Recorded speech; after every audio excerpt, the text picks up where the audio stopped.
রেশমি খাতুন 3টি সমান মাপের গ্লাস শরবতে পূর্ণ করেছে। এই 3টি গ্লাসের শরবতে জল ও সিরাপের পরিমাণ অনুপাত 3:1, 5:3, 9:7। আমি এই 3টি গ্লাসের শরবত একটি বড় পাত্রে ঢেলে দিলাম।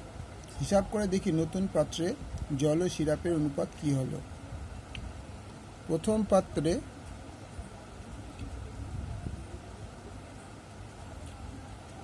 পাত্রের শরবতে জল ও সিরাপের অনুপাত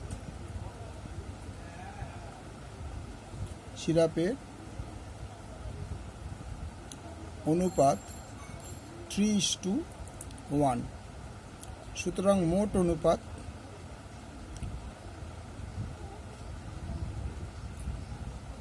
3 + 1 = 4। তাহলে জলের পরিমাণ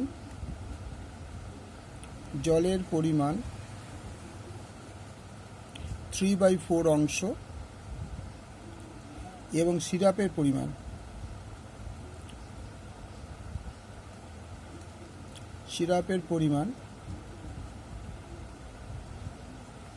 1/4 অংশ। 1/4 অংশ। দ্বিতীয় পাত্রের শরবতে জল ও সিরাপের অনুপাত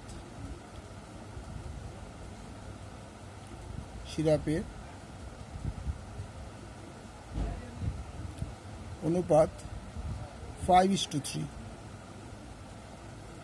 সুতরাং মোট অনুপাত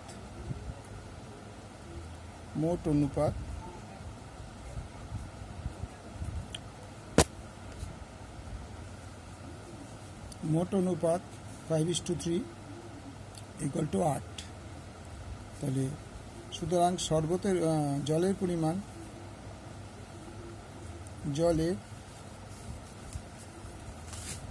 পরিমাণ 5/8 অংশ এবং সিরাপ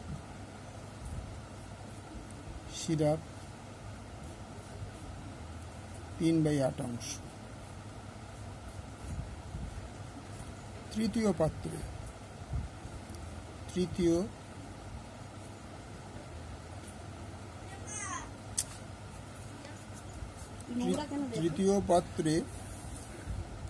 পাত্রের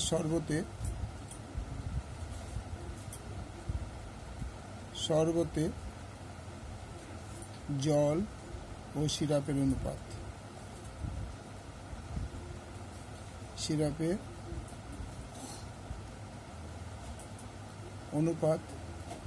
9:7।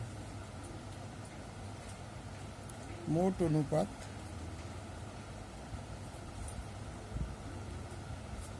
9 + 7 = 16। সুতরাং জলের পরিমাণ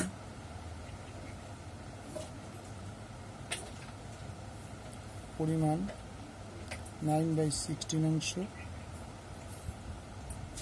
অংশ শরবত সিরাপ 7/16 অংশ। সুতরাং 3টি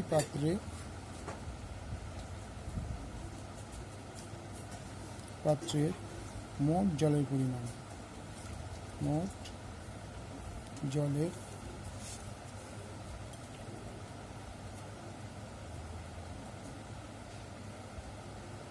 পরিমাণ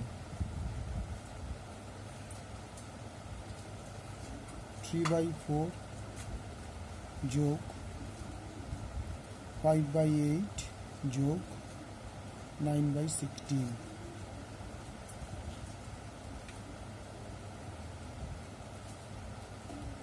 8 × 4 লসগু কত হবে? 16ই হবে।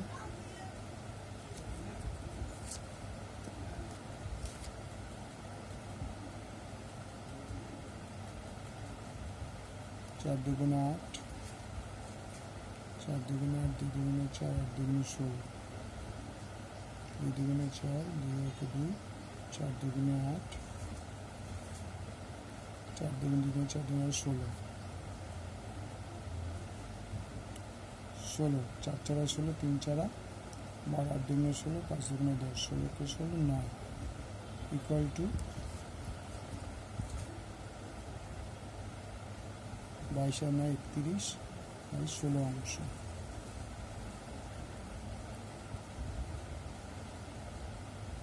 আবার 3টি পাত্রে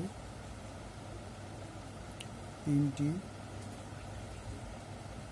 পাত্রের মোট সিরাপের পরিমাণ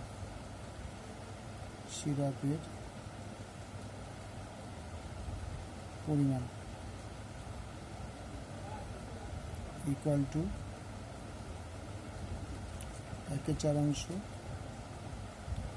প্লাস 3/8 অংশ প্লাস 7/16 অংশ।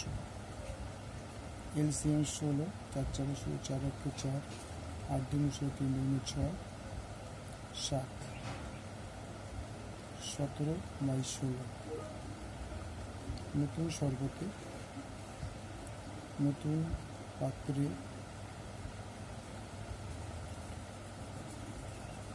জল ও সিরাপের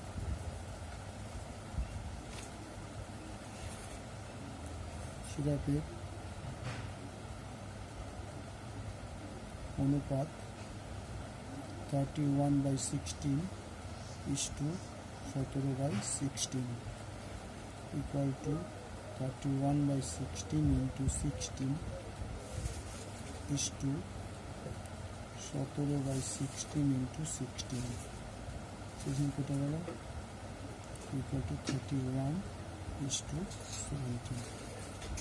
ওকে, লাইক করো, শেয়ার করো, সাবস্ক্রাইব করো।